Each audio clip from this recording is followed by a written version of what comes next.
Sir good morning, मैं doctor Rahul MD medicine working as a senior physician Yatharth group of hospital greater Noida.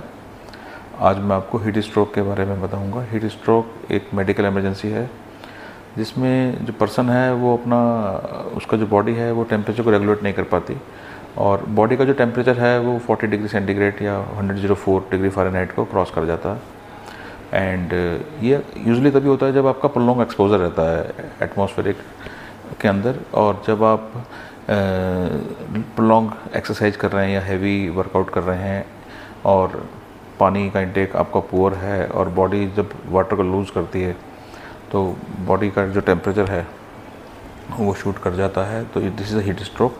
तो इसको prevent करने के लिए सबसे पहले क्या करना है कि इसके सिम्टम्स को पहचानना बहुत ज़रूरी है। अगर पर्सन को अगर कन्फ्यूज़न है या ऑल्टर्ड मेडिटेशन है उसका, और साथ में स्लरिंग ऑफ स्पीच है, डिहाइड्रेट है, सिंक हो रहा है, ब्लड प्रेशर लोअर साइड पर है और कन्फ्यूज़न उसको हो रहा है, तो एकदम से उसको शेड में लेके जाके उसको बिठाना, उसको हाइड्रेट करना, अगर बॉडी टेम्परेचर ज़्यादा है तो उसको कूलिंग करना, ये सारे मेजर्स को हम फॉलो करते हैं।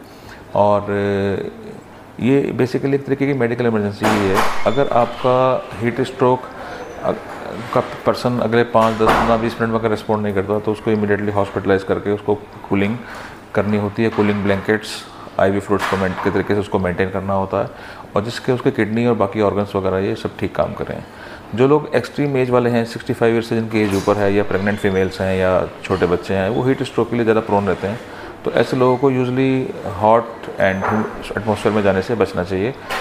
कोशिश करें जब पीक आवर्स वाला हो, 12 बजे से लेकर 4 बजे तक का जो टाइम होता है जिसमें सनशाइन बिल्कुल मैक्सिमम पीक पर होती है, उसको अवॉइड करें और अपने आप को हाइड्रेट रखें।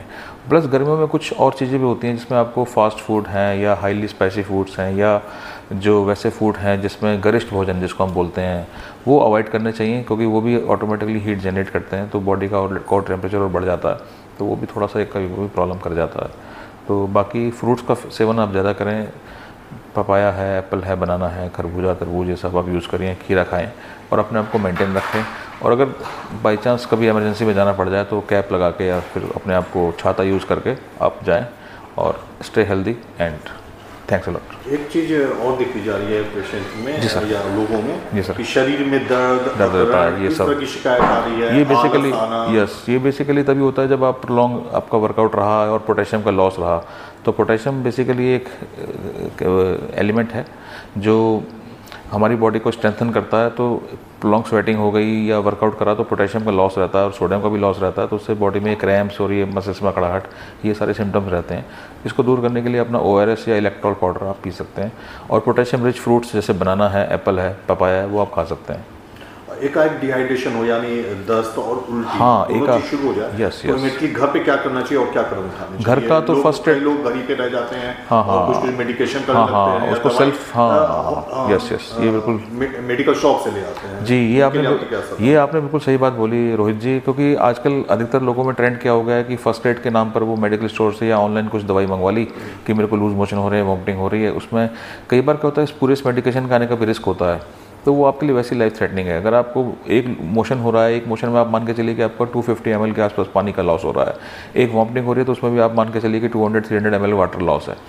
तो जितना आपका वाटर लॉस बढ़ता जाएगा उतना आप डिहाइड्रेशन वाले स्टेज में लैंड होते जाएंगे। तो बेटर ये to consult a medical physician और medical opinion and seek a medical advice as early as possible in the emergency.